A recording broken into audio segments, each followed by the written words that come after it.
మీకు ఇవాళ నేను సంచలనమైన న్యూస్ చెప్తా. అసలు కాంగ్రెస్ పార్టీలో ఏకనాథ్ షిండే అయ్యేదే ఈ రేవంత్ రెడ్డి గారు. ఎందుకంటే ఇలా ఓట్ నోట్ కేసు అనేది ట్రయల్కి వచ్చేసింది. అన్ని విధాలుగా ఎవిడెన్స్ ప్రూవ్ అయిపోయింది. 3-4 నెలల లోపలనే, లేకుంటే పార్లమెంట్ ఎలక్షన్లు అయిపోయాక 6 నెలల లోపలనే రేవంత్ రెడ్డి గారు జైలుకి పోక తప్పదు. ఆ ఫ్రస్ట్రేషన్ లో ఏదో మాట్లాడుతుండు, అది తప్పించుకోవడానికి ఖచ్చితంగా కాంగ్రెస్ పార్టీలో ఏకనాథ్ షిండే అయ్యేది రేవంత్ రెడ్డి గారే.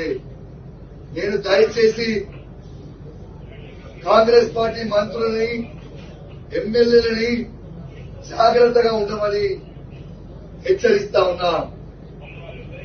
నాకు అక్కడక్కడ వినబడతా ఉంది, ఎందుకంటే తను ఏకనాథ్ షిండే కాబోతుండని చెప్పి సందర్భంగా మీకు తెలియజేస్తా ఉన్నాను.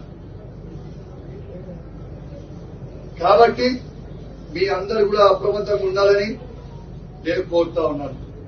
రేవంత్ రెడ్డి గారు పదే పదే అబద్దాలు ఆడుతా ఉన్నాడు. ఈ అబద్దాలు ఆడేటోళ్ళని ఏమంటారు తెలుసా? ఇంగ్లీష్ లో ఏమంటారు తెలుసా? పదే పదే అబద్దాలు ఆడేటోళ్ళని ఇంగ్లీష్ లో పాథలాజికల్ లయర్ అంటారు. దాన్ని తెలుగులో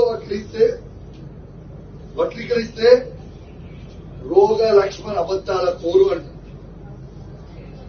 ఈ రోగ లక్ష్మణ్ అబద్దాల కోరు మాట్లాడే అహంకారమైన మాటలు యావత్ తెలంగాణ సమాజం గమనిస్తా ఉందని చెప్పి సందర్భంగా తెలియజేస్తా ఉన్నాను.